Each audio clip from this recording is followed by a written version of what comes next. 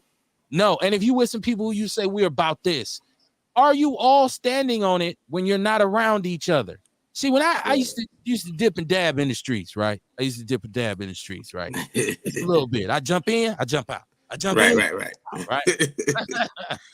Shout out to Capitol Drive, man. Shout out to the family. Shout out to the fellas, right? EBA all day. Big foes, right? So check this out. The one thing that made you legitimate in my neighborhood when I grew up was that you claim the same thing when you by yourself that you do when you 10, 12 deep, right? Mm-hmm. You couldn't just be no foes on Capitol. You had to be that shit on Burleigh, Center, Buffum, Palmer, where the shit got hot at for a cat. Right. You know what I'm saying? Right. And it'd be people who would report back. Man, I seen this motherfucker on Clark the other day. His hat was not to the left. Man, he was over there false flagging, man. He's growth and development when he's on Burleigh. Right.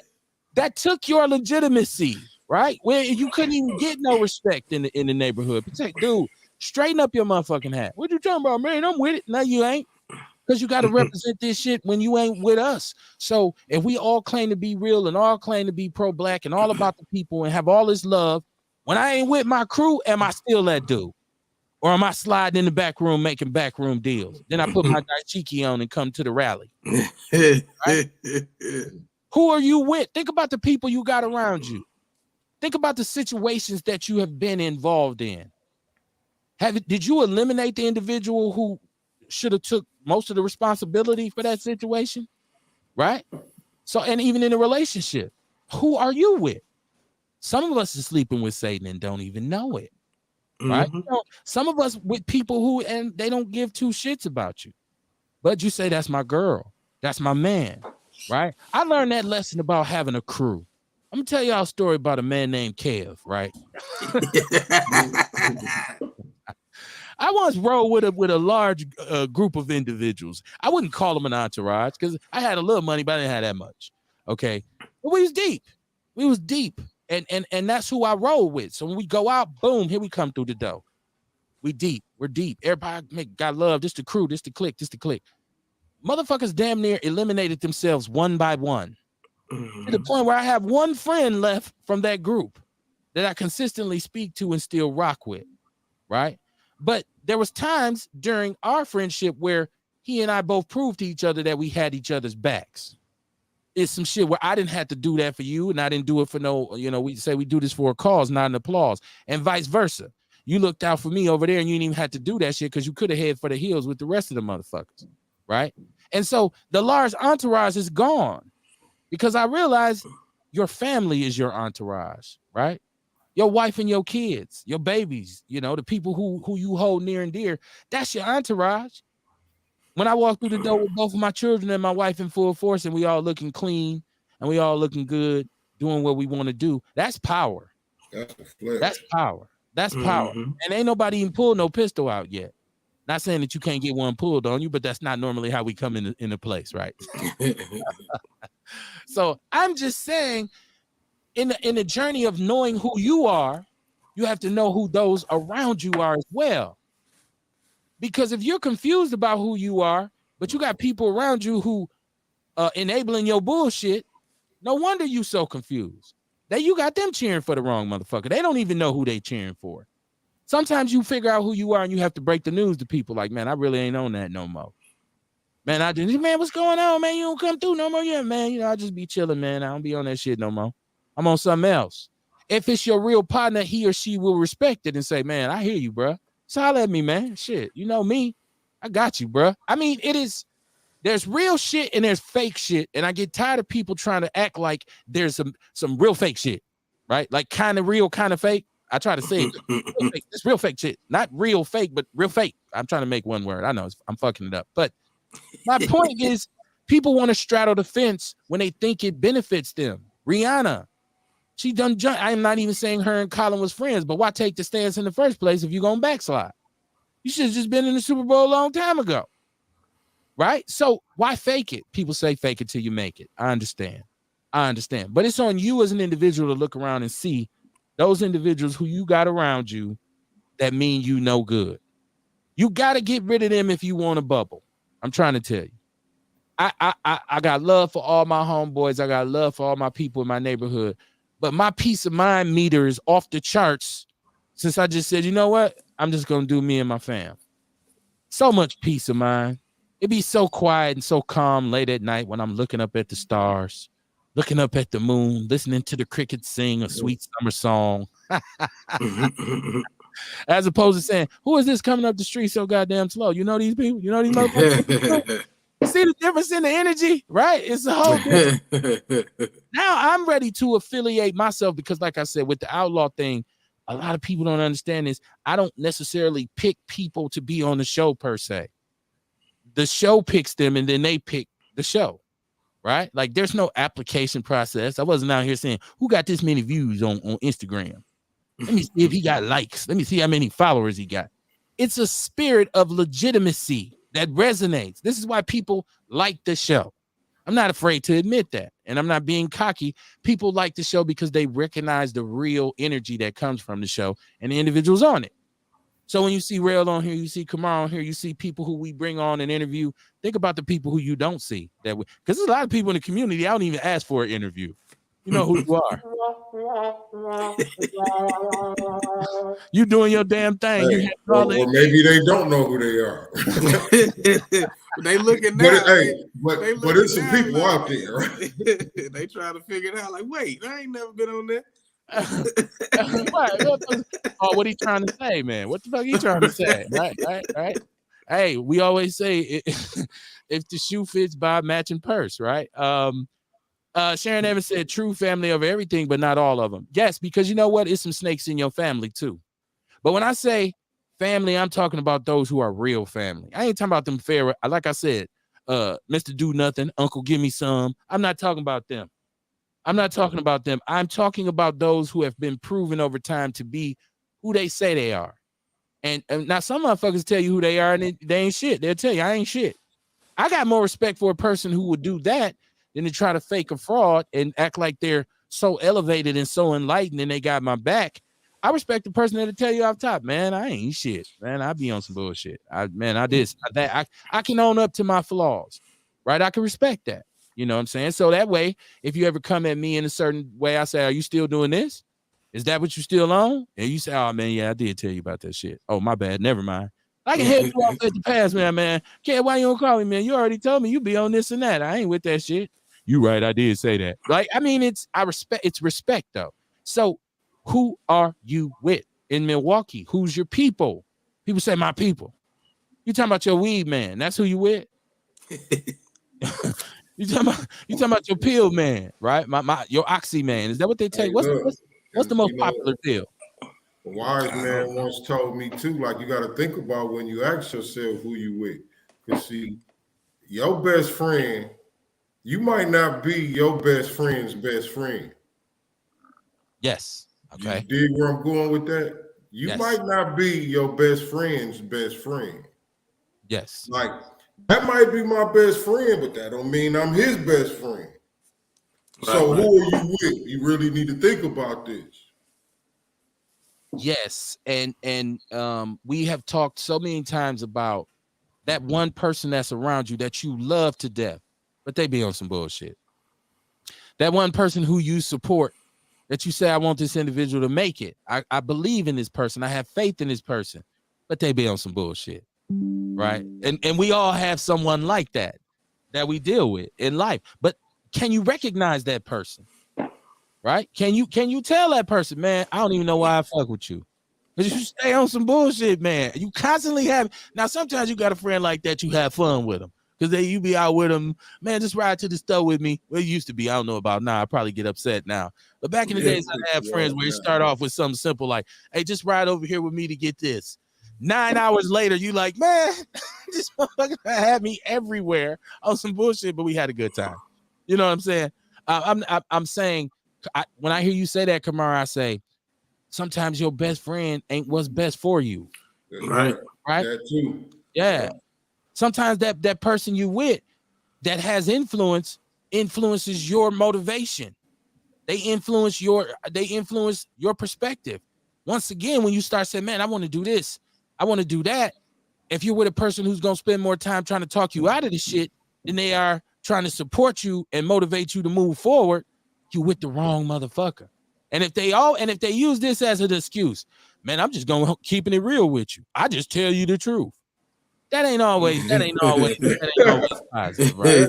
Lying, man. Right. I don't like when people say that. I automatically, it triggers me when somebody say, man, I just keep it real. Now I'm looking at you sideways. Like, so you just use that as an excuse to be on some bullshit sometimes. I just keep it real. I'm gonna keep it 100. Yeah, right. Why you gotta tell me that? Right. It sounds like you're trying to convince yourself, not me. Right. So, once again, shout out people who you're with. If you can call in and say, Kev, I think about it.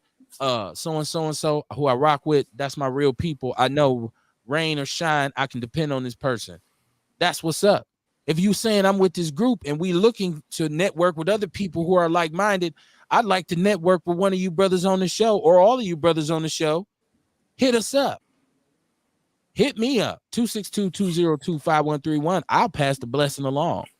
I've had so many people call me, hey, man, how do I get in touch with Kamar? Or how do I get in touch with the dude who I seen on the girl who I seen on your show? Or who I'm giving up numbers instantaneously. Like, man, just hit him up. Boom, here's his number. Oh, inbox him. This is his name on Facebook. You feel me? Ain't no need for me to say, oh, man, well, shit, I got T over here, too. I got T too. Right? He looking for a vitality. I'm going to give him some capital T. Right?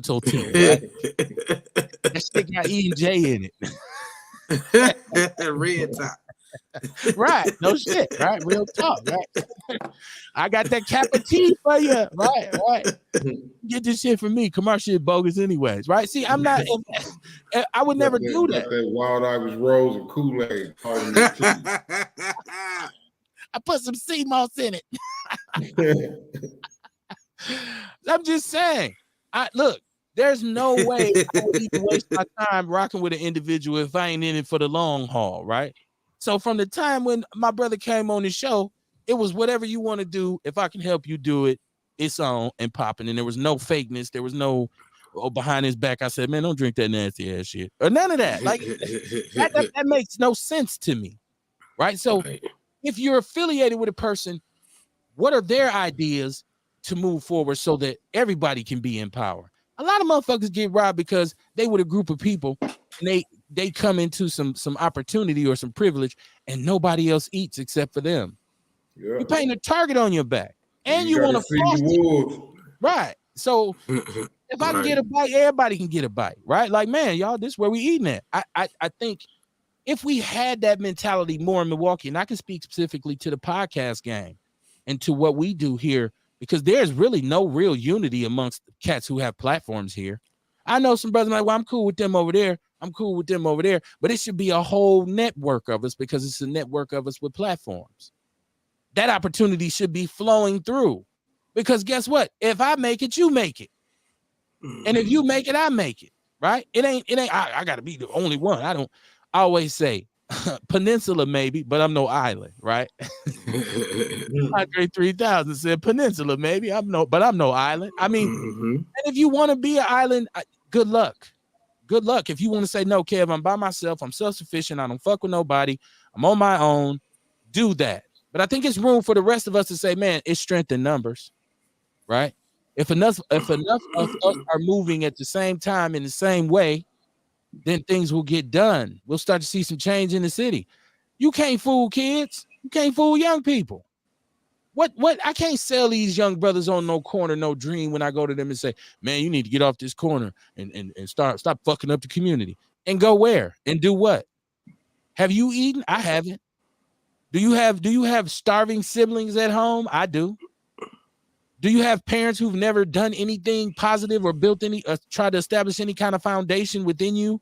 That's my situation. And you don't have nothing to offer them in terms of, well, look, I got this organization. We taking brothers like you. We putting y'all through some classes. You ain't got to go back to college. You get a few classes, get certified, get a trade, get your money, and we're going to support you till you get there. If we was moving with our networks to build situations like that, I guarantee you a bunch of young brothers would rock with us. Man, I'm about to call OG now. Man, my dude left me this card. I'm about to call dude, see what he talking about. He talking about, man, he can give me a job right away, making $22 an hour. Listen, in the grand scheme of things today, $22 an hour is not a lot of money. They paying that shit in fast food restaurants. We used to think that's phenomenal. I am fucking paid if I make $22 an hour. Not in today's America. Right. I paid $8 for a Chicago-style hot dog and some fries today. $8 basically for a hot dog and some fries. Now, you might say, Kev, why the fuck are you eating hot dogs? I like Chicago-style hot dogs. Right? I ain't letting up on that. It's like the Packers. Like, I'm going to eat that shit. It's like Italian beef. I'm going to eat that shit. I love Chicago street food. Juan Mac Jones, what up, my brother? He said, what's up, brothers and those that's viewing? How you doing, man? How you doing, man? We just on here, like I always say, we're on here pontificating. And we asking the questions that need to be asked. And I'm asking you all, who are you with? Who represents you? You a Democrat? You a Republican? You a Christian? You a Muslim? You a vegan? You a carnivore? A herbivore? Right? Are you gay? Are you straight? Are you bi? Are you non-binary? Who are you with? Because you can't get shit done by yourself. We even here, we here to talk about the single leader, the single man leader theory. Like, that's done. There will be no, there won't be another Martin. There won't be another Malcolm. There won't be another singular leader. We have to lead as a committee now. There has to be a consensus because there's so many. That's the only smart thing to do anyway.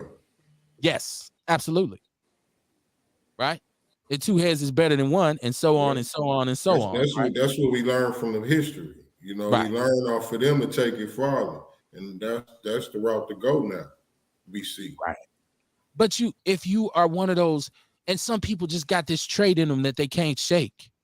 It's just people who just have, just this thing. You think about Milwaukee, and from a hip hop perspective, we talk about music, and I'm watching Flint, Michigan has platinum rappers. Compton, California ain't no bigger than Milwaukee. Oakland, California is no bigger than Milwaukee. Miami ain't that much bigger. Detroit ain't that much bigger. They got platinum rappers from the smallest places. Drake is from fucking Canada, right? But Milwaukee, besides Cuckoo Cal and Baby Drew, and if you have had a hit from here, you motherfucker, hey, I'm sorry, I don't know your song, right? The Shorty Thick and the motherfucker, whatever you made. Shout out to Ice Moan. But there's no national recognition of hip hop in Milwaukee. I was listening to Rock the Bells today. Rock the Bells radio on satellite. I love satellite radio. Okay. And on Rock the Bells, they do City Day. And it was Queens, New York Day. You ain't even thought about how many of the greatest rappers are from Queens, New York, right? They play Queens rappers' music all day long.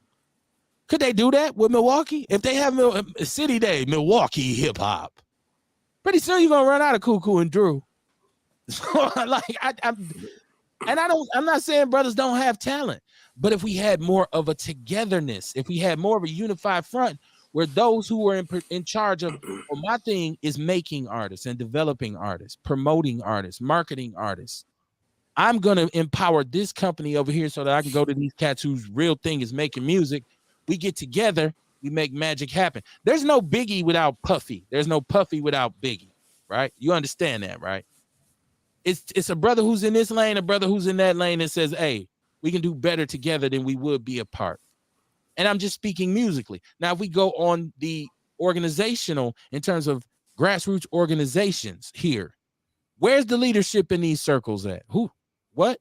Who's what? What? Tell me. What happened to the marches? What happened to the protests? What happened to the spirit? Remember? A couple years back? Oh, we was remember Club County? Motherfuckers had a party at the county jail, right? Yeah. Motherfuckers walking to Iowa, walking to Europe, walking over the land bridge, motherfuckers walking to Alaska. I'm going to violence to stop. What happened to all that shit? A lot of those individuals looked around and said, I'm with the wrong motherfucker. Or some of their followers looked around and said, I'm with the wrong motherfucker, right? So where's that? That spirit is gone. Where everything right now, this is Rihanna. Rihanna is our symbol today because it's another case of if you can't beat them, join them. Do you believe right now that we went away from years of activism and saying we never got the love or the representation that we've gotten from downtown? So we saying right now, fuck that shit. It's time to drain the system and get all new people. We went from that to let's get in line to see if we can get some money from downtown so we can get a grant to do some shit. We back to that shit again. We are back to that shit again, right? Last year, about this time, everybody was hollering that Mayor Johnson was a coon and this motherfucker ain't nothing but Barrett's lapdog and blah, blah, blah. Boy, that man mayor now, motherfuckers got their lips tucked tight and puckered up. They ready to kiss that man's ass. And I'm not saying, look, because once again, you got to understand, when he got elected, we were celebratory that night. Remember? I wasn't. Well, yeah, you was a curmudgeon. You was that night. You was like, oh, bullshit. I was celebrating because here's another black man who got a job along with a lot of other black men. Let's ask ourselves, how has that leadership panned out now? Because it's about to be October. So the year is almost up. If we're going to look back and reflect, what have we gotten?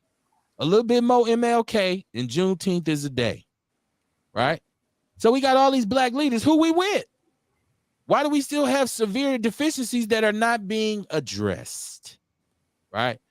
When I go into the booth to vote, I'm going to ask myself, who am I with? Who the fuck am I about to check off on this box? Who's with me? Who has my best interests at heart? I don't care if they're a Democrat or a Republican.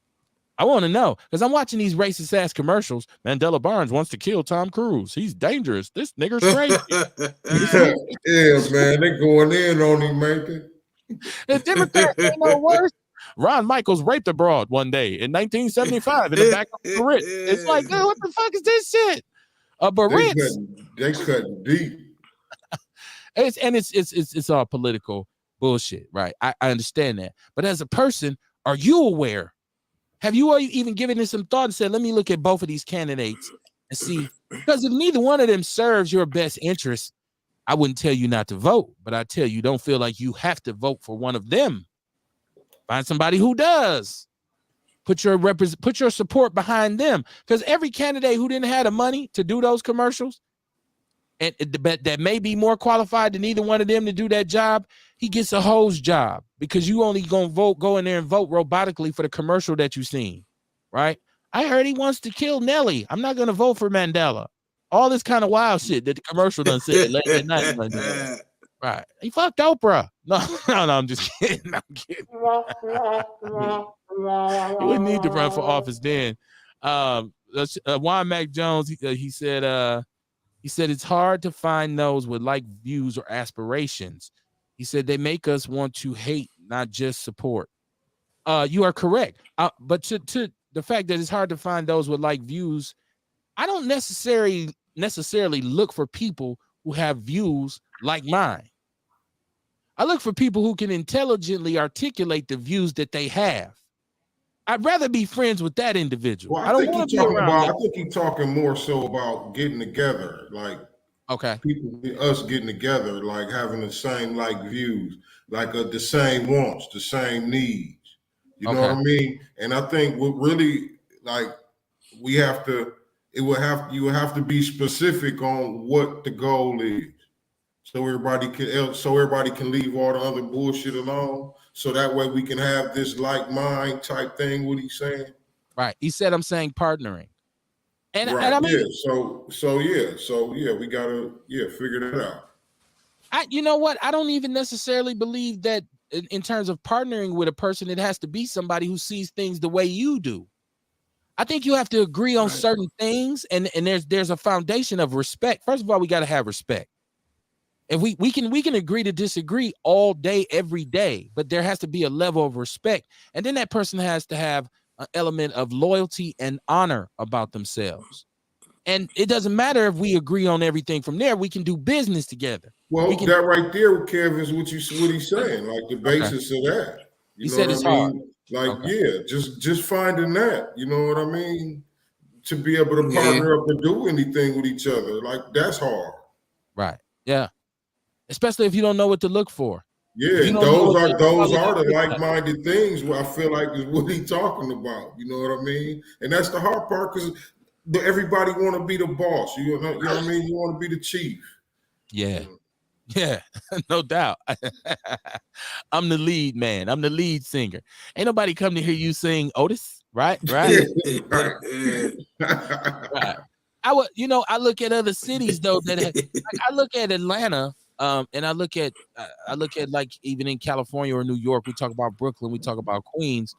The success that the heights of the success they've achieved was when they had their strongest sense of unity, right?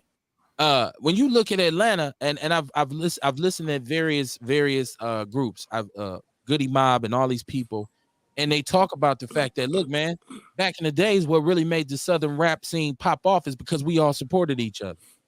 We all nobody, it was a beef in some cliques, but for the most part, the cats who was doing it, man, you need me on the song, you need me on the album, you need me in the video, I got you, right? And you saw that in California, especially in the Bay Area.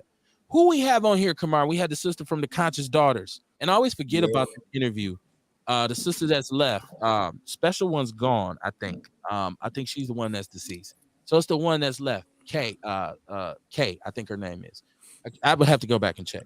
But she made a good point about Bay Area music and Bay Area hip hop when she said, we in the Bay always supported each other. One phone call, come on out. I'm on my way. I'm in the studio tonight. Come on through. I'm on my way.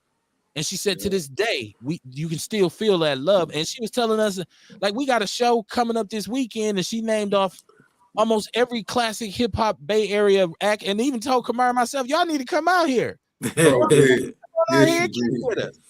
was like, whoa, yeah, hold on, who we with, right? We don't know who we with for that. But I'm just saying, in the case of when you think about the greatest things, Motown functioned at its best when it was us working with us and us supporting us. When Berry Gordy had people working around him that was true to the vision. Death Row Records, as bad as it was, when it was together and they was all as one, and it was the infamous Death Row, they was at the height of their power because they was together. And those was Crips and Bloods, right? So I'm saying, I don't know why after all this time, black people don't see the benefit in unity. In intentional solidarity. How is it 2022 and we still don't see the value in it? There's no way you can convince me. This is the thing that lets me know we still don't totally get it as a people when it comes to unification. At a time when we have supposedly, allegedly, more black millionaires and billionaires than we've ever had before, we should have no deficiencies in our community. We should have none. We shouldn't be having schools that are underfunded. We shouldn't be having a lack of programs in the inner city when we got celebrities, athletes, actors making $200 million. I make $75 million a year to shoot a basketball or throw a football. I'm not telling them what to do with their money. What I'm saying is collectively, it's not like black people don't have any wealth in this country if we put it together. Tyler Perry owned a whole mountain with an airport hooked to it? Puffy, Magic, all these people who we've given to. We supported them. I bought your jerseys. I bought your records. I come to your game. Or you want to throw me a bone? Oh, we'll give you $5,000. Here you go. Run along, little boy. You should be working with legislators. You should be getting zoning clearances. Why? Well, I ain't gonna bring up Dr. Umar because I was gonna say, why did he struggle to get the money for his school? But goddamn, is the school even open? I don't know what the fuck's going on with Umar. That was my bad. Right.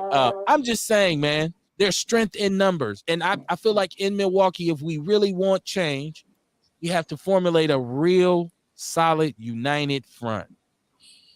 There has to be solidarity. All of the, because we have a great disdain for each other a lot of times. One of the things that drove me away from grassroots organizing and being in what they call the movement was the amount of clownery I seen. Individuals who had influence and groups of people and networks and resources who just didn't like each other personally. So they didn't fuck with each other. And that prevented the people from winning. And they couldn't separate, as my daddy used to call it, the lie from the jive. That made me step away from that shit. Like, I will not be at another, no, I'm good. I'll just do Outlaw Radio. I'm straight. Because I don't do well with clownery. I don't do well with bullshit. I don't do well with cronyism, and I damn sure don't do groupthink. I never have. I've never allowed another man to think for me, right? You give me your opinion, right? It is okay. I thought I told you something. Yeah, you said what you said. Like I gave a fuck. I already had my mind made up. I've been that way since I was a young child. I'm trying to tell you, ask anybody that know me, they'll tell you that motherfucker always did his own thing, right? And so, but the thing was, I turned away unification with those who I saw as it. There won't be any progress there. Now, when I've gotten with people or network with people who had real substance and real meaning, we've gotten great things done. I know that, right? We're independent because we have to be in Milwaukee. Outlaw Radio is independent because we have to be. We're what we used to say, Kamar, we'll work with anybody, but we don't rock with everybody. That used to be our saying on Outlaw Radio. Right. We'll work with anybody, but we don't rock with everybody, right? Because the reality of it is I would have to compromise certain things that I know are detrimental and crucial to my people in order to get with some people, to affiliate myself with some people. Now I got to deal with this shit when I'm knowing that that's not what's up. Now I got to, because you get used, man, especially when you start getting real money. Because sponsors and advertisers, that money, man. Ask Rihanna. That money, boy. That money is, what Colin Kaepernick. She had a kid, man. She right. Like, shit. Right. I got to get some more money. I done Come on, man. She's a billionaire. She sell more lipstick than she do albums. Hey, kid, but like I say, man, I mean, but why should I give a fuck if the players don't? Because it ain't really. They never stop shit. It's bigger than the players, and that's why. Because they too caught up in it. They can't see the forest for the trees. It's bigger than them. Because guess what? If they can fuck Colin, they'll fuck you too. Yeah, and how many NFL players get fucked over every day? And they don't come. They don't really realize. Damn, I just got fucked over. And maybe if I'd have stood up and supported some other brothers when they was getting fucked over, I wouldn't be. Your ass is next, right? You're next. When you see people starting to get screwed over, if you sitting there with a sense of security saying it ain't gonna happen to me, you're next, right? My mom used to say, "Your ass go in the wagon, come too," right? So I'm just telling you, and this is what I say about people who want to separate themselves from our community. Say them people or shit, man. I don't care about what's going on down there.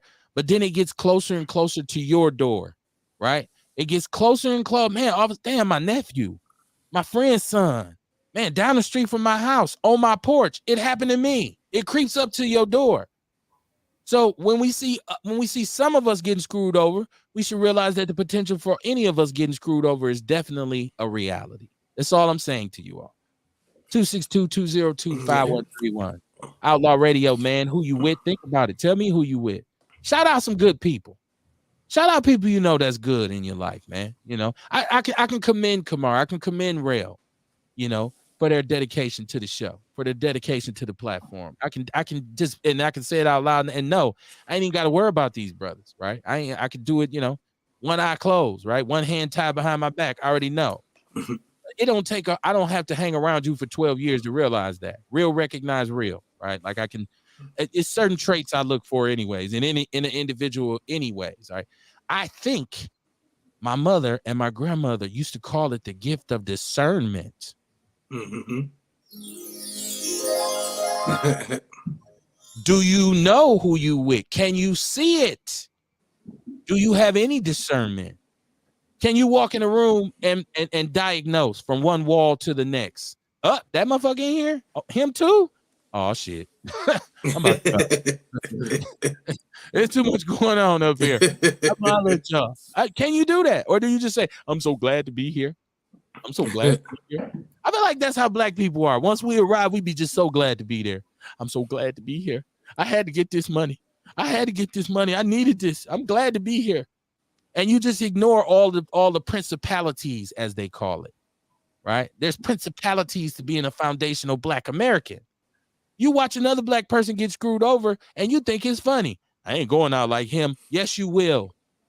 You see how the security escorted him to his car? You sitting in there laughing like, damn, they walked dude out. Oh, crazy. Next year to be your ass getting taken to the parking lot, right? So you need to be vocal and you need to be true. Knowing your limits is the thing. Knowing your limits. I'm not going to jump out here and say I can do this and I can do that and I can do this, then I can't do it. I'm going to tell you what I'm good for. This is what I bring to the team. This is what I do, right? If I can work with you, I can. If I can't, I ain't going to put on no wig. You know what I'm saying? I ain't going to change it up. I got to go where I'm needed. I always quote E40 when he said, you better get somewhere where they love you at. And that's real shit. Juan Max said, I love the topics this evening. Lots of us are suffering from the lack of support or willingness to participate to the point of getting there.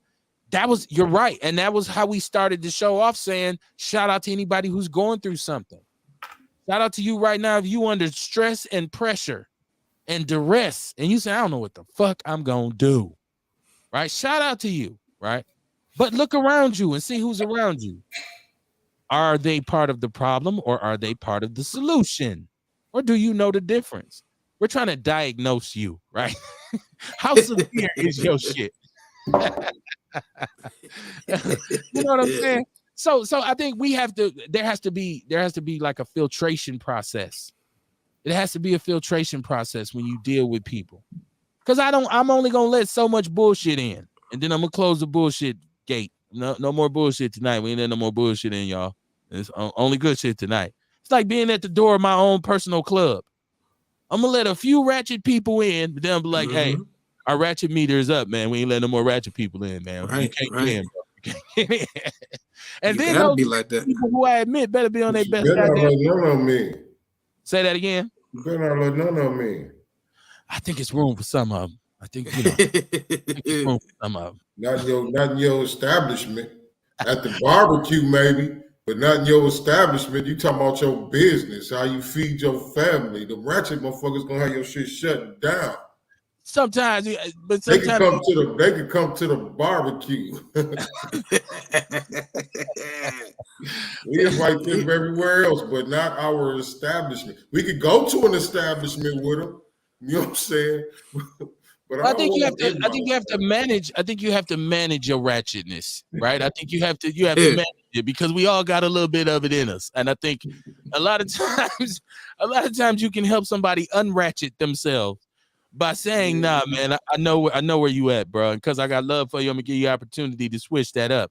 Sometimes they will, sometimes they won't. I tell you, I'm a cheerleader for foolishness. Sometimes I like a little ratchet. This is how ARJ stayed open so long. Man, but they let us in, so they let a little. Because but see, it was different. That's it. We different. We was different.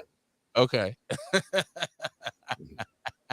And then even still, when we went, we had to be on our best behavior. Yeah, you know what I mean? Our clothes had to be right.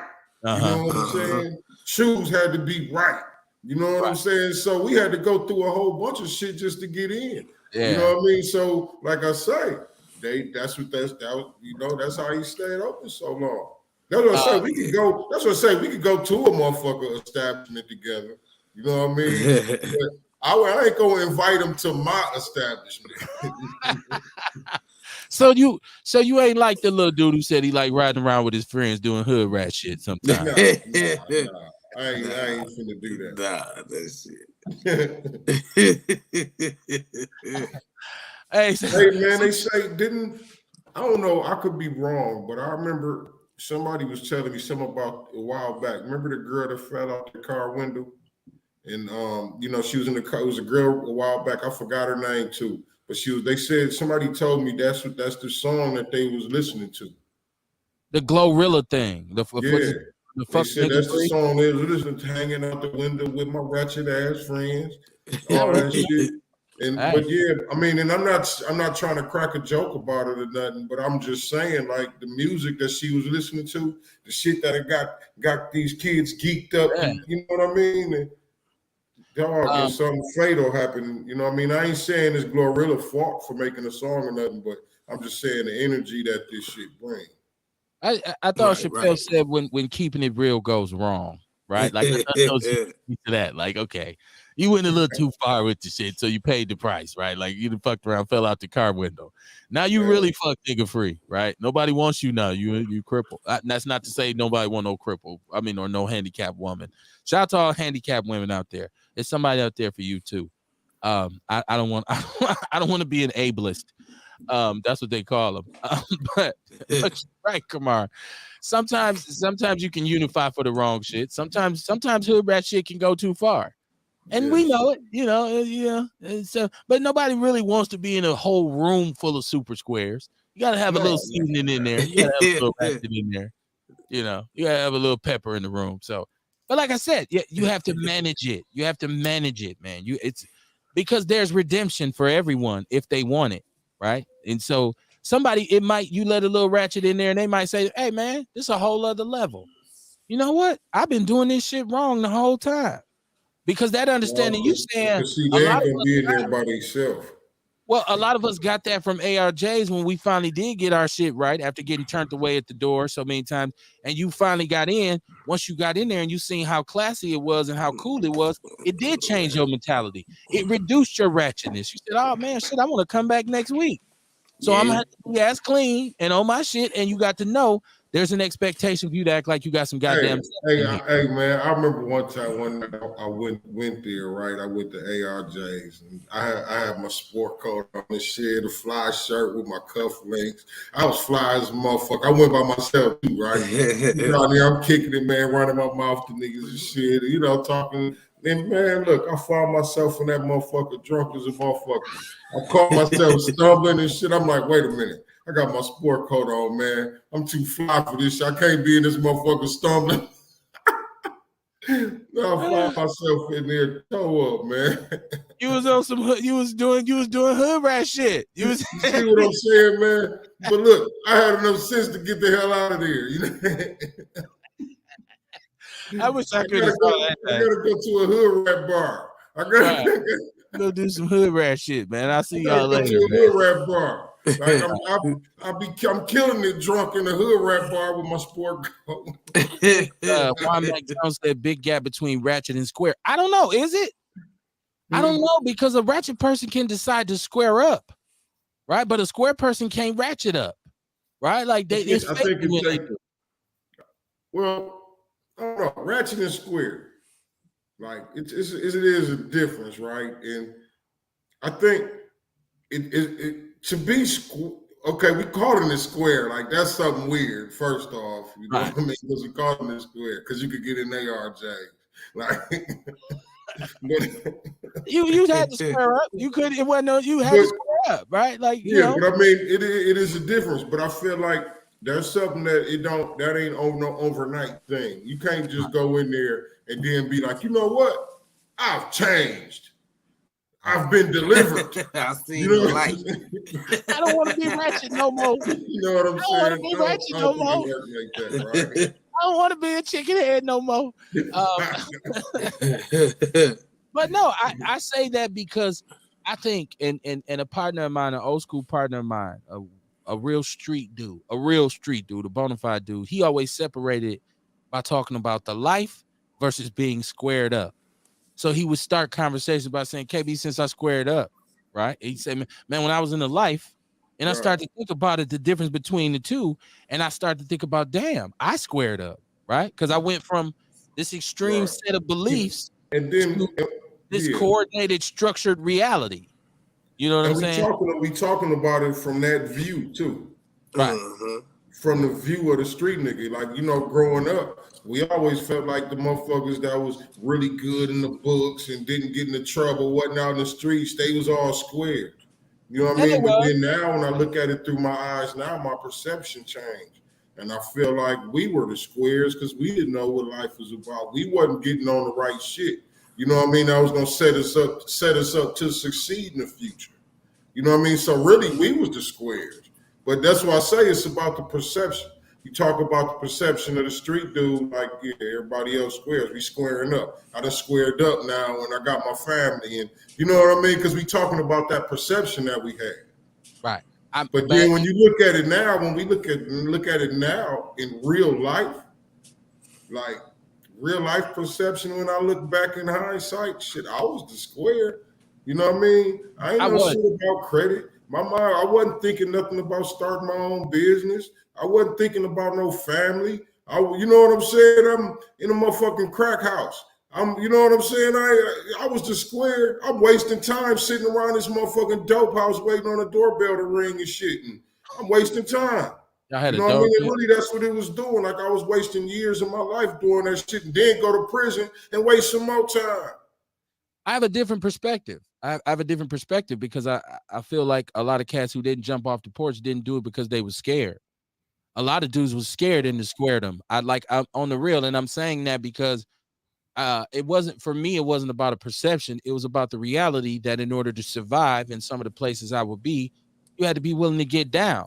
Like it just was that. It wasn't. Yeah, no doubt. And so I'm saying those dudes was squares. They was mogs, and I'm gonna tell you why. Because I'm telling you why. Because they let fear take opportunity from them.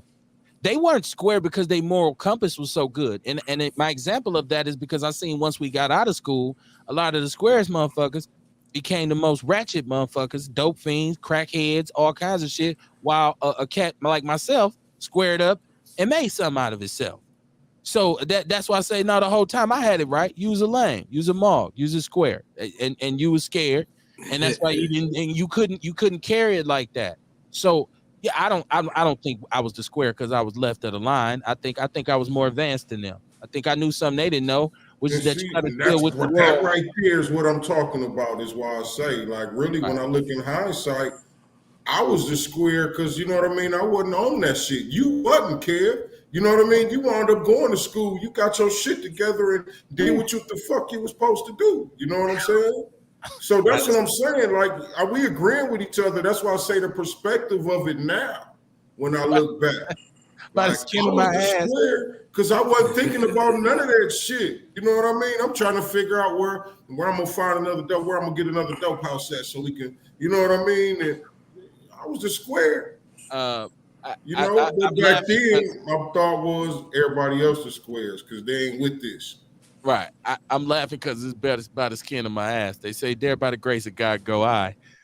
Yeah, I was able. That's why I know you can square up and there's some benefits in it because I did. But I got an opportunity. So once I got that opportunity, I said, well, you know what? And for a long time, I played them both. I think we would refer to that as duality. I kind of played them both because I was in the street still, but I was still in school. Right, I was doing hood rat shit in college.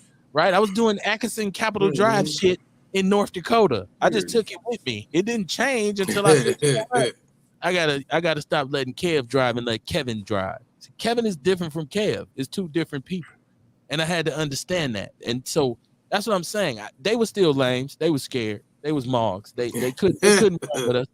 Look, if you got slapped around on your own block, straight old school, straight mog. If you couldn't get off the porch without getting punked, slapped around, disrespected, get your shit took, then use a mog and use a lane and use a square. And you should have figured it out because there's a way to do both because you can get your respect and still be straight laced. I know a lot of dudes who was good dudes who had morals who was like, nah, man, I'm not no gang member, but I knock a motherfucker out if he come fucking with me.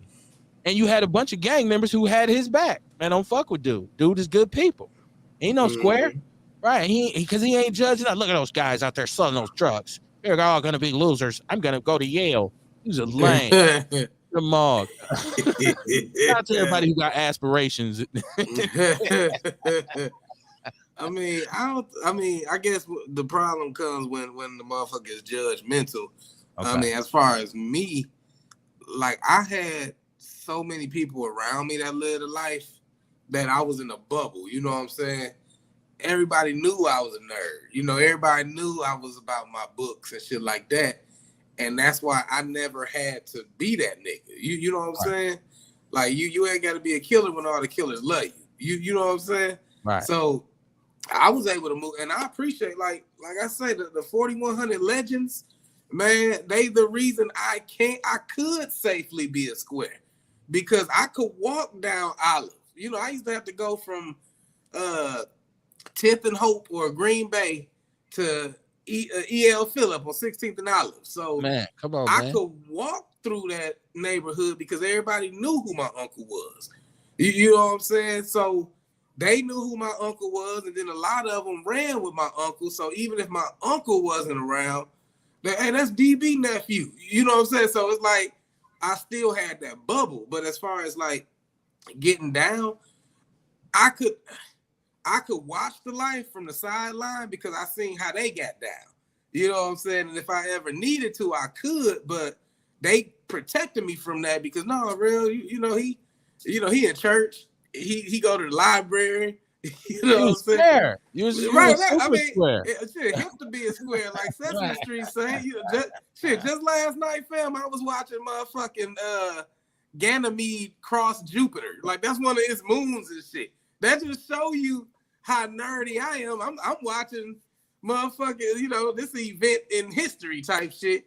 They got the telescope on Jupiter watching the moon cross past it. So, wow. Sounds exciting. Right. So, right.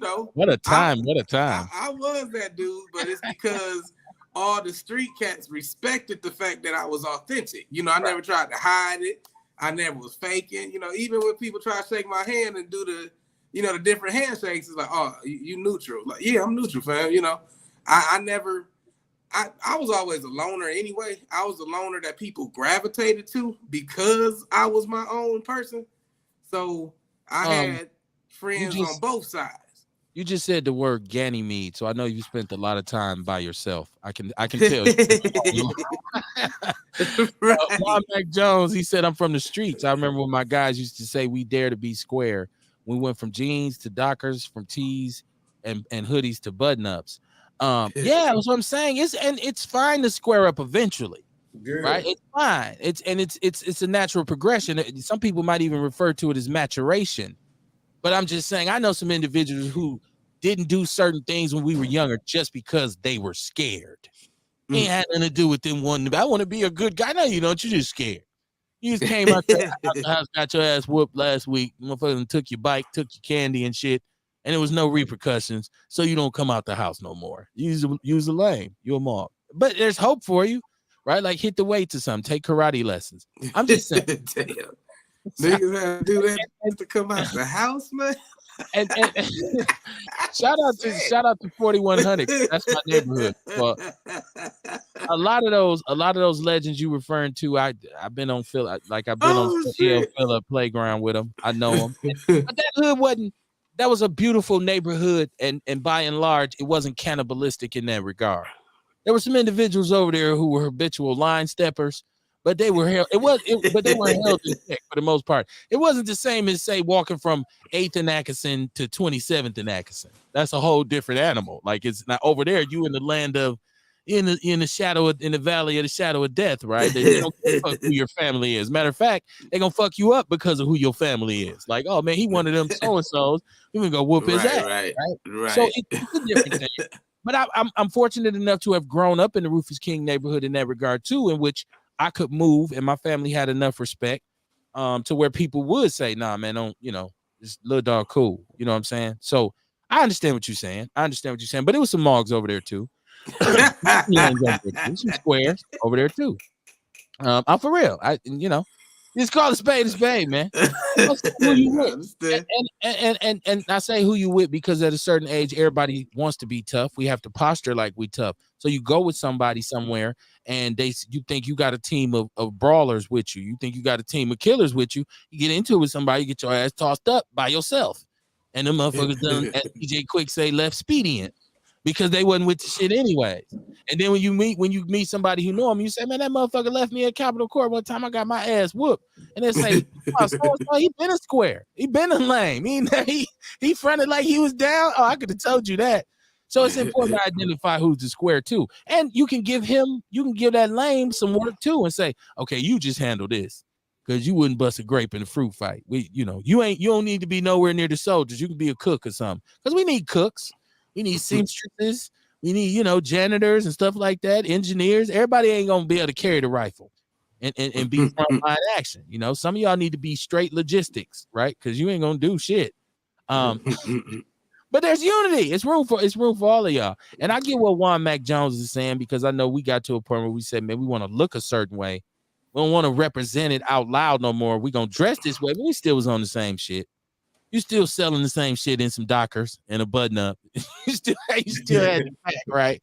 You just trying to fool the cops. They wasn't fooled. They knew your ass. Like we used to ride 5 in the car, and I used to say, everybody take their hat off. In my mind, you get in the car, take your hat off. I don't give a fuck if it was 2 of y'all. Right. Take your hat off. You wasn't fooling them. They knew exactly. Square up, nigga. Square up. They knew exactly who the fuck we was, right? Like, us, we see you guys took your hats off today, right? You don't want anybody to know you're a GD. You're like, oh shit, man, what you tripping on, officer?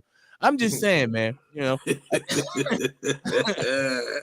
Shout out to all the lanes, man. Shout out to all the squares, man. If you grew up and you say, because I recognize the nerdy shit too, because my daughter tells me that all the time when I go to Holland. I'm a this. I'm like, no, you ain't, Dad. You read comic books. You played video games and had computers growing up. Like you had pet parakeets and shit. You rode horses in Juneteenth Day, which is all true. But there's a whole definitive set of stories counter to that on some other shit that I did where people say, yeah, I didn't know the motherfucker you did. Goddamn. I didn't know he did all that. I guess that's the duality, man.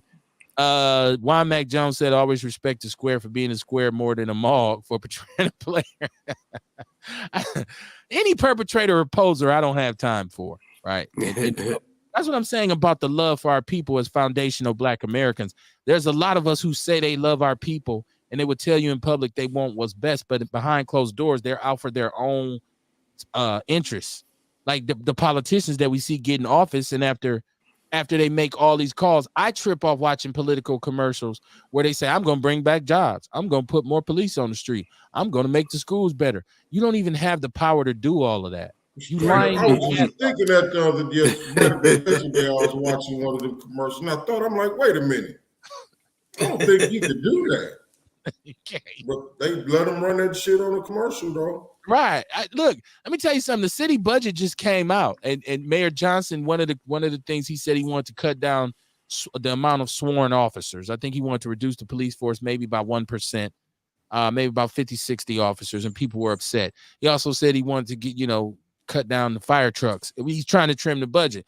So when I see him say that with the actual budget, and then I see somebody like Mandela Barnes saying, I'm going to put more police on the street. Well, what is he running to be? A congressman? Right? So you don't got that much power, bro. You lying, but I get it. I get what you're saying. Just so I recognize that extreme with the white lady saying Mandela Barnes is a dangerous Democrat. He wants white kids to get beat up in school. Some shit like that, she said. I'm misquoting her on purpose, right? She was the one who said my daughter or my granddaughter was hit in that parade. That one. Cause he was that Kenosha? Yeah. And then the dude name was like Daryl or something, because it was close to my name. I'm like, wait, what? What the fuck? But he's letting people like this back on the streets with the no cash bail. I'm like, damn. Killers, rapists, robbers. He's letting them back out. Right. As lieutenant governor, he didn't even have that much power. So I was just gonna say that. I think that was a commercial where I was like, wait a minute, he can't even do that. It's some Orlando Owens. I think he was watching. Orlando, if you out there, call us, man. We ain't heard from you in a while. Orlando's from the other side of the fence politically, but he's still an outlaw. So shout out to Orlando. Call in, Orlando, if you're listening. But yeah, man. So it's about knowing where the message is coming from. Sometimes, just like I said, knowing who you with. I'm looking at these Democrats and these Republicans. We're known on Outlaw Radio as the party poopers. We poop on both parties because they both be on some bullshit, right? So I know for a fact I'm not with either one of them.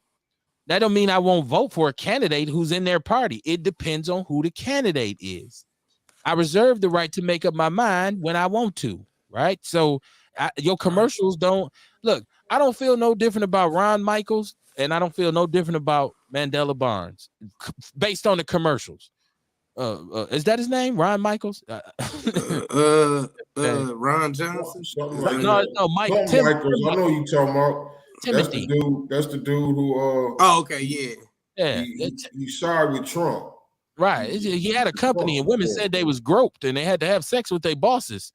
Right? Like, whoa, we don't want him to be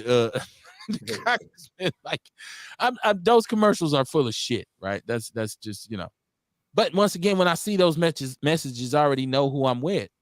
And so I'm going to look at what each candidate represents and whoever. Yeah, it's Tim Michaels. I said Ron Michaels. I don't be up on my white people all the time, y'all. Y'all got to forgive me. I'm a foundational Black American. I don't like, you know what I'm saying? I realize there's several white celebrities who are super famous, and I don't even know who the fuck they are because I don't, my whiteism slips on me sometimes. But I'm saying I'm going to look at the record of both of them and see what they say. And I'm going to, come to my own conclusions and vote in that regard. I'm not being led by a commercial. And so a lot of times in your life, you shouldn't be led by a commercial because a motherfucker will give you a commercial. It's, man, you see this? They show you some shit on their phone. Man, it was me. You don't remember this? That was me. I wrote that. That was me. I was the one behind it. That's why I quit. They didn't give my credit. They give you a whole commercial. And you get to believe in them, and they'll fuck you over too. We used to call it getting spent. We used to call it, man, he spent the shit out of you, man. I had a relative who was a Jedi with that shit. He'd spend the money. Your eyes would be rolling over in your head when he get done talking to you. Like, then he walk away and be like, what the fuck just happened?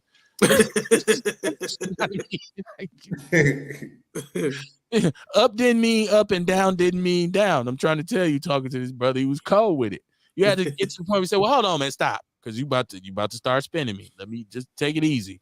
But yeah, man. So I want us, we keep talking about knowing who we are, but do we know who the people who are around us are? We talk about, what you can and what you can't do. Who are you affiliated with? I don't have no affiliations. Nobody's friends with Outlaw Radio. You notice we have 1 million people on here. Nobody invites us to their shit. It's like that one friend when you had when you was little, where he always came to your house and you could always come in and, man, let me get some. And your mama be cooking, but when you get to his house, he could never have company. And my mom said, you can't come in. I need to stop hanging with that dude. Like, nah, man, because all you want to do is come in my house. I can't come in yours. Right? So I'm using stupid ghetto metaphors, and people are like, what the fuck is Kev talking about? If you know, you know. But yeah, man, some of the times if you want to look around and realize where, or if you're trying to figure out where you are or where you're going, look at the people who you have around you. Look at the people who you are associating yourself with, right? There's a bunch of people in this world, especially relationship wise, and they say there's no good people left because I can't find one. They never say it's me. They never say what the fuck is wrong with me, because there ain't nothing wrong with me. I know I'm good. Well, no. You're the common denominator. Right. It's been 50 people now. Goddamn. When you gonna really, face up to maybe I'm fucked up, right? And it's okay if you are. That's what we keep telling you on Outlaw Radio. If you can admit it and say, man, nah. That's what I say. If you say, Kev, I ain't gonna lie, I'm addicted to chicken head ratchet shit. I like to do the shit. I say, okay, well, that's where we got to start at, brother. In terms of turning things around, you got to start reducing that shit. I ain't gonna say go cold turkey, because it's hard to go cold turkey. Like Kamar said, it ain't just overnight thing. You're gonna have to reduce the ratchetness over time, right? You have to have ratchet reduction plans. Right. Start on this journey, right? Juan said, he said, you're invited as soon as I'm up and running. I appreciate that, Juan. I appreciate that. And I'm not, I ain't on here because I'm not on here. I ain't Little Richard talking about, they ain't never gave me nothing. I'm just pointing out, right? No, innovator. I'm just pointing out the truth. I don't want nobody to call me tonight and say, well, Kev, I heard what you said. No, because it shouldn't take that for me to get an invitation to your show. Now I'm like, I don't even want to come. Right? I had like you have been on my shit 5 times. You never thought to say, let me invite Kev and Kamar. And we have been invited by a lot of people to certain things. So shout out to those people. I've been unable to answer the bell in some cases because of my back, but I see you. I know who I'm with. That's the whole point. Juan says, I love to say good people still exist, just like we kill, we have to uplift. Yeah, if you think there's no good people left, you are really jaded. And I know it's hard to trust people, but there are some good people left, right? There's people who are good to be around. There's some people who's beneficial for you to be around. I just named 2 of them. You did. You absolutely did. And shout out to Angela Mallett. She's that's family. So, and she's been on here a couple times and she's told me, like, you welcome when you want to come up to the store and let's sit down and talk. Let's whatever you want to do. So I appreciate that. But some of you motherfuckers though, that's that bullshit. I see y'all. But the good thing is, I'm like we said, we work with everybody, but we don't rock with anybody. We'll work with anybody, but we don't rock with everybody. It's some cats I don't really want to go on their show either. Like I'm just saying, but I'm just saying. I was having a conversation earlier with someone, just kind of talking about the same thing, but we were talking about how a lot of black folks see each other through the lens of white folk. So a lot of us are already mistrusting of each other because we were taught to be. And then you have it to where it's like, because of the mistrust, a lot of us don't understand the idea of collaboration because we feel like we're in competition with each other. Like, just like I said before, our values or the values that have been put on these generations is that, catch a body of an op. Like every song got an op now. You hearing motherfuckers who probably never even lived a street life talking about ops, so the value is now even being put on having enemies. And then, like I said, even with some of the women I hear when it's like, yeah, I'm about to get my hair done and, get this cold outfit so I can go to the club and have these bitches mad at me. So it shows you the values are now on finding enemies, having people mad at you. People ain't thinking about collaboration. People thinking about competition. And then because you're in competition, you're an enemy, or people have to gatekeep information because they're scared of you becoming competition. And competition is good sometimes. And I will tell you, because you have to know this, and this shit might be part of a disclaimer. If you invite me on your show, I'm tearing the shit down. I am. You can bet on it. When I come on there, I'm going in, and not like out of control, but I'm just gonna do what I do. It is what it is. This is supposed to do. That's the thing, and that's why they should want you to come on their show so you could do what you do. Right. That's all work. I hope you're secure with yourself, because you gonna. When I get off of it, hey, I ain't gonna have an electrician come on the show and we talk about plumbing for the whole show. You know what I'm saying? You gotta let him do his thing, man. You gotta let him cook, like Russ. You gotta let him cook. Let him cook. Yeah. So if that's the reason why somebody would say, "Well, I'm not gonna have him on because he gonna dominate the mic," I will.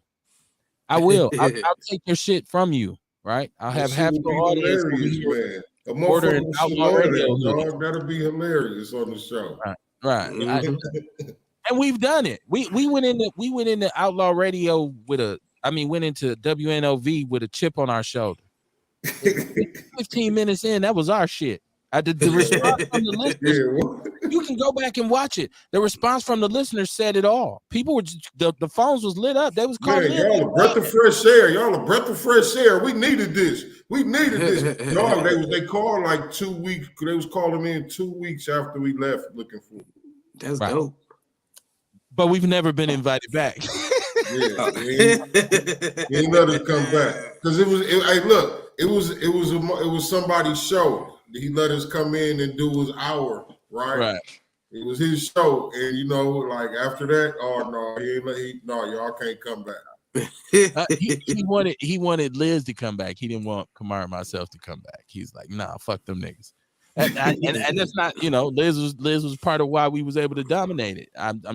We was working at that time as a for real unit, so we was assault and battering the microphone. It was fun. I listen. If I invite you on my show, come on here and show your complete ass. Do your thing. Have people saying, man, who was dude? You need to bring dude back. Because I say, man, look, people love the best shows. Right. Come on back, man. So the best shows. Because it's set it up for when you have them come back and get your ratings up even higher. You know what I mean? That's how it works. I once again, I just think that you have to really take stock. and I've had to do this several times. And on a serious note, the reason, and I joke about it and I laugh, but it's a very serious thing in terms of changing where you are. I had to do this at one point. I really had to take some inventory, and I had to look around and say, I got love for that motherfucker, but I'm not about to have him around, and I'm not about to be around him. And it may have been an easy choice for him. He might have said, "Fuck you, I ain't like you anyways." But okay, so you just proved my point. I don't need to be down here anyway.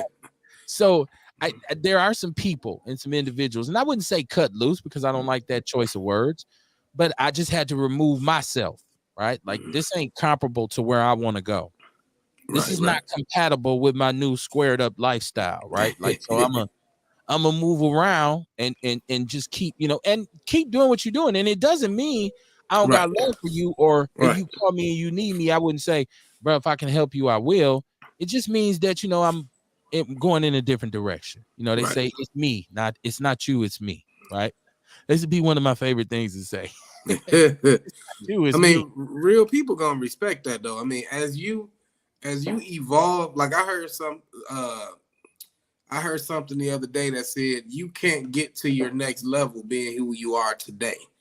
Your next level, you have to become a new person, have new behavior, new routine to get to a place that you've never been before. And sometimes as we evolve and become that new aspect of ourselves, we shared a part of us that vibrated or resonated with other people. You know what I'm saying? So it ain't no love loss. It's just that they kicked it with you when you went to the club all the time because shit, you was they ride. But they didn't realize that you was going to the club all the time because you was depressed and couldn't stay home by yourself. So as you came into that new person that can be at home by themselves and prefer being at home, now it's like, hey, well, you trying to go out? Nah, man, I'm gonna chill at the crib. Oh, okay. So, as you become, shit, just like we going through the fall right now, and we see the leaves about to, the trees about to shed their leaves. It's all about, shedding and growing, pruning and allocating that energy that would have went to useless dead parts to the parts that can be more productive and bring more of a harvest. It's my favorite season. Right, you knocked that out the park. I appreciate that, G. That's some real shit. It's like energy match energy. Right. You know what I mean? If your energy changed, I don't like going to the clubs. I don't like doing that type of vibrational shit. Like it just ain't gonna match no more. Right. It was a point in time when I had to tell the fellas, hey man, look, y'all, call me if y'all got something going on during the day. Right. You know what I'm saying? Because that nighttime energy don't fit me no more. I can't get up in the morning. I can't get up in the morning to make my teas and do all the shit that I do in the morning. You know what I'm saying? If I'm all hungover and shit. So, you know what I mean? That type of shit don't fit no more. Right. Shit, I be asleep by 10 now. People call you at 9:30. Are you still coming out? Man, I done sat at the edge of the bed, G. Straight up, man. I'm looking at my phone funny and shit when it rings that late. Right. I think there's some people listening to the show right now talking about you motherfuckers just old. Motherfucker old. When you need a nap, your ass is either a child or an old person. Man, naps is good. Naps is good. I see one quote that say, I thought it was lit to stay up all night till I realized it's even more lit to wake up early in the morning. So I'm usually up at 4 or 5 because that's when I get my meditation in. That's when I'm cutting on a TEDx lecture and learning some new shit. That's when I'm cutting on a social proof lecture, learning some new business moves.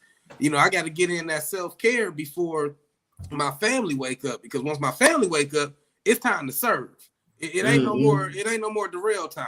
It's time to serve. So now I go to sleep at 10 and shit so that I can be up at 5 because I need about 2 and it's hours. Like you preparing yourself too. You preparing yourself. You preparing your mind for everything that you finna have to go through. You're getting your mind state right. I'm thinking on a level where I got to take care of these kids. I got to do this. I got to cut that heat on before they get out the bed. Yeah, you know what I'm saying? Because they be talking. It's cold. It's cold. I don't want to hear that shit. I'm just. I'm a natural insomniac, so I'm gonna be up late and get up early. I do them both, so I don't sleep. It's the weirdest thing in the world, and I thought it would change as I got older. 4-5 hours of sleep, I'm good. You know, some cases 4 hours, some cases none. Like I went to, it's weird, but man, late night is a good time for me. I've always loved the night time. Now here's the deal.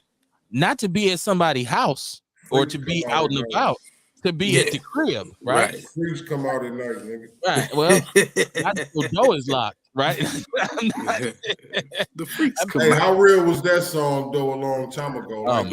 Before his time. Think about how real that shit was, man. The freaks come out. I was just listening to that song, man, and the shit they were saying in the song, talking about the type of people that be out late at night. You know what I mean? Right. Yeah, these motherfuckers be sleep during the day. You know what I'm saying? Freaks come out at night. You remember little Jermaine Dupri pop locking and shit on? Yeah. With the curl and shit. Speaking of that, your boy Rails guy DJ Academics backtracked. That's Rails guy. The perfect example of a Mog, right? A famous Mog. He backtracked on what he's saying. Now he's saying, I was just trying to bring attention. Let's have a conversation. It was gonna hop on his ass. He did hop on his ass. And hold on, man. Let me go back. I'm finna retract that. They probably did hop on his ass. He's had a lot of backlash for what he said in terms of dustiness and this kind of thing. But now he's turning it into something else. He's changing the narrative because what he basically did is he jumped out the window for attention. Now that he's got it, he's gonna jump back through the window. He's gonna go back in, right? So now, mission accomplished. My views went through the roof. When I did some hood rat shit. But my thing is, I think DJ Cool V, Biz Marquis' former DJ, who hosts Have a Nice Day with Roxanne Shante on Rock the Bells. I think he probably said it best. Like, the fact that you backtracked on it, that you said it and you backtracked on it, makes you look even more suspect. Right. It makes you even. He didn't say Mog because that's a Milwaukee thing, but it's basically said, it makes you more of a Mog, right? Because if you said it, you said it, stand on it. Is that what you said? Did that say what you, nigga? Hey, they heard you, right? So I ain't gonna. If I said it, then these motherfuckers dusty. Yeah, some of them is dusty. You see some old school rap cats. It's just like seeing an old dope dealer from the 70s. Sometimes, like who? At one point, he was a boss. You remember when he had money and he rode in the finest of cars, and he was on top. He had all the women, he had all the power, and then you see him later on, and the game done whipped him. He done went to prison. He done got out. Maybe he done got on dope. He's dusty now, but he'll tell you, man, I used to have millions, boy. All these were mine back in the 70s. Yeah, back then it was, but now you're dusty. So it's some dudes who didn't get paid for their contribution to hip hop. This is very true. Oh, okay. It's some pioneers who did not get paid, and they got jerked. So when you see them now, they don't look glamorous. They don't look like they was ever famous. So they are dusty. But I feel like the respect factor says, I'm not gonna say that to you.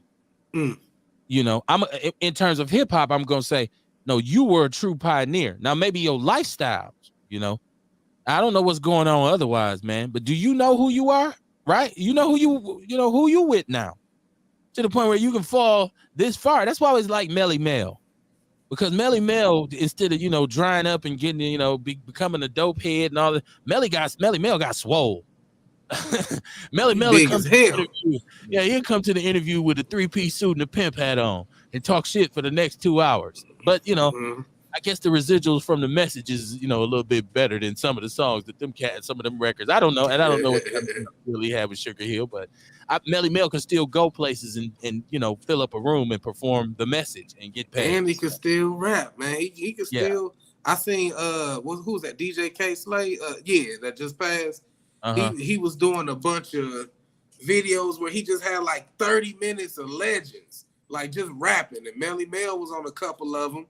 I think I remember doing like worldwide legends, man. Like, it was dope as hell. You know what I'm saying? You see Melly Mel, you see like my favorites. Like Big Daddy Kane is still one of my favorites because he was always smooth. Like I always liked, like I never grew up idolizing the gangsters. I idolized the players and the smooth niggas with wordplay and shit. So, you know, he had a bunch. I'm gonna send them to you because he had a bunch of them where it's just legends on there. That sounds familiar. I would say, you know, Kane was my favorite rapper too, but I still love Spice One. I still love Tupac. I still, you know, the gangster rappers who really had flow. Not just saying, I shoot a motherfucker, I blow you away, boom, boom, boom, boom, boom, bitch, oh ass bitch. Like, yeah, I like Spice One because he knew how to sample classics. Like Player Man is that Smokey Robinson Virgin Man. Yeah. So that's like shit, I just seen Spice One the other day. He was rapping to Michael Jackson cadence. But he was saying how he flipped that shit to be gangster. Yeah, Spice was a spitter. I'm not saying I bought the latest Spice One album. But Spice was a spitter. He could spit. He wasn't just about the gangster shit, even though he played with it a lot and he played up that image. But there's some other rappers. Like you look at Cube. Cube was, you know, a knowledgeable individual, but he, you know, he did hood rat shit sometimes and he liked rapping about it. And it was the balance was great. I just think academics is, to me, this didn't start with just this. Like this is just the latest in a long line of incidents. But he's always been like a shock jock. And listen to his criticism of foundational Black Americans, because I believe he's Jamaican, and he said some things about foundational Black Americans being lazy and basically being bums and this kind of thing that don't sit well with me. So it don't really start with his conversation about old rappers. It starts with his conversation when he started talking about my people. My fellow foundational Black Americans. Did I get it off twice in a minute? I think I did. It's perception. You know what I'm saying? And I don't know the kind of people he dealt with before. I mean, you know where I work. You know the kind of calls I take. So I legit talk to them motherfuckers every day. I mean, you know what I'm saying? Legit. Like, I'm homeless. You hear a whole family in the back. Hey, when you get your stamps, we mobbing out. Like, oh, shit. Right. You know, let me act like I ain't hear that shit. Let me just keep processing, dude. Shit. But so you know, I guess it all about what you become exposed to and how much. You know, your perception could get real skewed depending on the people you associate with or come across every day. Yes, sir. Shout out to Tierman Spencer, brother Tierman. I see you, Tierman. We have to talk. We got to get Tierman Spencer on here. You got to have some Tierman every now and then on the show. You got to get Tierman on so he can drop some jewels. I'm trying to get a bunch of great Black men from this city on. I'm not gonna say like how he talk. Right. He do linguistic acrobat. Like he kind of like a lawyer or something. Oh, he is a lawyer. He's a city attorney. He's a lawyer. What are you talking about? Them linguistic acrobats be phenomenal, man. Like. Right, and those the kind of dudes I grew up around. Right, so you know, I would say lames, and you know, I had uncles who tell you quick, "Oh man, you ain't about shit, man. You better stay off the street, bro. You go to school, go to class, boy. You get your ass in class. You fuck around, get fucked up out here. You ain't about this." And so it wasn't no myth. You knew where you stood. But no, we got to get Tierman on. I'm trying to bring, because I want to show people that there are some dudes, some great Black men in this city who can really, you know, affect change amongst us generationally. Just by dropping jewels, just by, you know, 100 and really being a voice for the community. So yeah, Tierman, holler at me, man. You know you're a friend of the show. Tierman's an outlaw. Tierman is an outlaw. Like, a lot of people don't know that. He's part of the outlaw family. You know, we going into the weekend, man, and I didn't want to. There's a lot of stuff going on in the news we could have talked about, but I just feel like every now and then it's important for us to look inside. And because we gotta deconstruct this thing, we have to take this thing apart piece by piece. We've talked about the mental health issue. We talk about socioeconomics all the time. We talk about politics. We talk about how we vote and who represents us and our legislators and the legislation. But sometimes we don't go inside enough in do the inner work, right? I think real cause is shadow work. We don't get real deep into us, right? It's more or less about us. It's not really about them. You rarely hear. We'll talk about white people and clown them on this show because that shit's funny all the time. But you rarely hear us blame white people for shit on this show, right? Like, you know, we got a million jokes about them. We can point out the foolish shit that they do, but you rarely hear us put blame on them, right? We've even discussed how much power we give away versus how much is actually taken from us. Most white people that you'll encounter don't have the ability to take anything from you. Right. Because believe it or not, there's a lot of white people who are poorer than you. Right. I think some black people believe ain't no such thing as poor white people. I beg to differ. Right. More often than not, because you're not walking around 1%ers. You're not around blue bloods. They ain't around you. Their people aren't around you. So if most of the time, if they're around you, you know, they're not the ones who are taking power from you. You're giving them your power because of your insecurities and because of your lack of understanding about who you are and who you should have around you, right? So think about it, man. Take stock in your circle, man. Over this weekend, sit back, get you something to drink or smoke on or whatever it takes. Getting your meditation, sipping some herbal tea, whatever. Think about the people you got around you, and say, wait a minute, do I have the right people around me to get to where I need to be? Or who do I need to remove? Or who do I need to add? Right? Sometimes those conversations you can have with yourself can be very, very helpful. And you know, work on your discernment, work on understanding, reading the room, knowing your audience, knowing I've seen this movie before. I know what's going to happen at the end. There's no need for me to watch it again. I'm going to avoid this pitfall, right? Enough is enough. The weekend's coming up, Kamar. I know you popping. The fall is here. You in the 17 stretch till it's snow and it's ice fall. What you got popping this weekend? Well, right now I'm in the middle of a stretch where it's going to be slow, but then it's going to pick up again. But again, Saturday I'll be at the Friday market, and I think I might have a couple other things. I got to look at my calendar for next week. I'm not exactly up on what all I got up next week, but yeah, Saturday I'll be at the Friday market. Y'all want to find me or just call me 414-949-2122. That's right. Holla at my man. Rail, what you got popping, man? Well, you know what? First off, shout out to the brother Kamar, man, because you know, just speaking about elevation and shit. I remember I posted a status like I got to get more serious about being featured on podcasts. He was like, "You want to come on mine?" And like he allowed me the opportunity to get to that next level because I'm quick to say no. No, let me think about it or no. But I've been challenging myself to say yes more to opportunities. So through that, you know, with me being up on here, man, it's opened a whole lot of doors. I'm getting people who asking me to come politic on their podcast as well and share knowledge. So I'll be on someone else's podcast on this Saturday to discuss what was it? I think black breeding. I guess, you know, now the Caucasian persuasion is looking to, you know, mingle genes to prolong their I guess that's the basis of it, black breeding. So, you know, trying to intermingle our genes to prolong their genetics because they're at a negative birth rate. So I'll be on Saturday to discuss that. And also to the queen who wanted me to edit her book, you know, shoot me an inbox, RELLYJAI is my Facebook page. I love to work with you.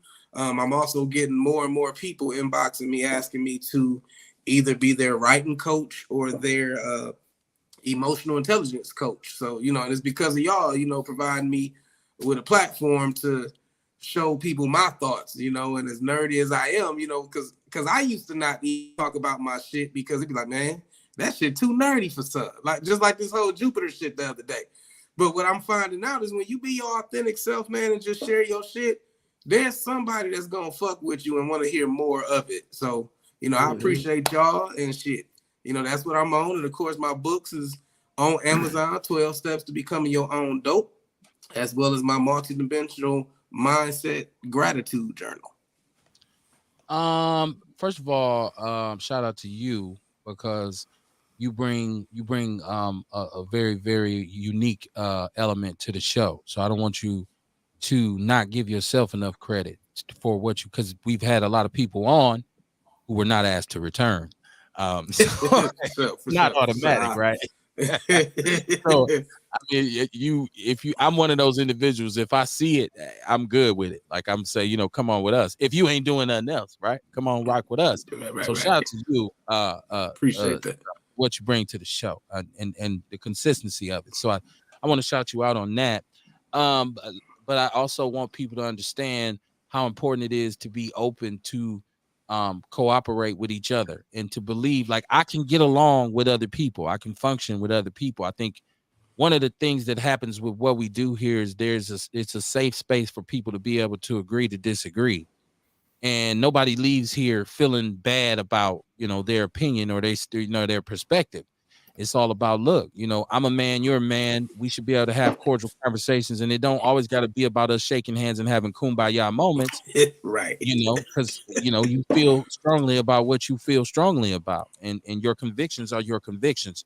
So for lack of a better, I call it intentional solidarity, for lack of a better term, because I can work with a brother if they're the type of person that can be worked with.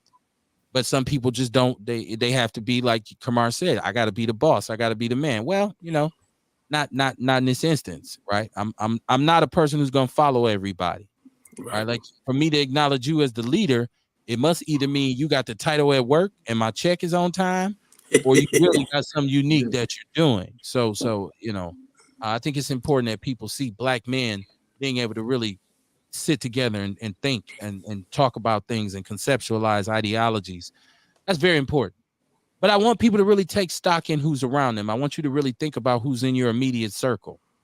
If you're in a situation where you're not doing well, if you're in a situation where you feel pressured or tested by something and you can't figure out what it is, if you're trying to accomplish something but you keep running into the same roadblocks over and over, instead of placing that blame on other people, it's time for you to take stock and inventory on who you are and who you have around you. Because more often than not, you'll realize that there's somebody there who's not beneficial, right? Like Kamar said, sometimes your best friend ain't the best friend for you, right? Right. We tend to be attached to things. I mean, it's why people love cigarettes. It's why people love crack. It's why people love pills, why they love liquor. We tend to get attached to things sometimes that aren't good for us because they make us feel good, right? Pause when we talk about brothers and friends, right? So it's very important, man, to not only know yourself, but to know your surroundings. And I think that that's one of those components that will go into this kind of formula that we're putting together when we start talking about the empowerment of our people. And it's a revolution of the mind. It ain't about busting out no windows or setting a goddamn thing on fire. It's about really going inside your brain and figuring out, who am I? Where do I want to go? How do I get there? And people say it's levels to this shit. Well, it is. Because more often than not, people want to find this magical elevator to success, but there's no elevator. You got to take the stairs. People got to understand that. So look, man, do what you do. Stay safe. Keep your head on a swivel.